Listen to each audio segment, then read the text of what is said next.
Anisur Rahman Anisur Rahman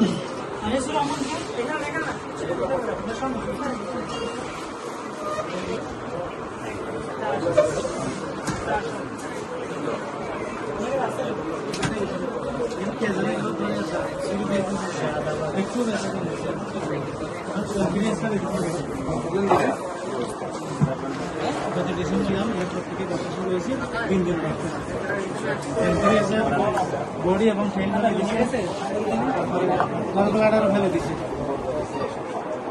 temperature tumour ছিল বেশি এখন আবার টিউমার টেস্ট করছিলেন জি করছিলাম আপনার কি ক্যান্সার হয়েছে না ক্যান্সার পাইনি তাই নাই সিএ 99 এটা ভর্তি এগুলো করছিলেন জি করছি এগুলো ভালো হয়েছে এগুলো ভালো হয়েছে দুনিয়া থেকে তো হয়তো টিউমার আর ইয়ে না বেশি ব্যথা হালকা রাত্রে কোনো রাত্রে পড়াশোনা করতে গিয়ে বন্ধ ব্যথা যায় না আবার 3 মাস ভালো ছিলাম তারপর আবার ভালো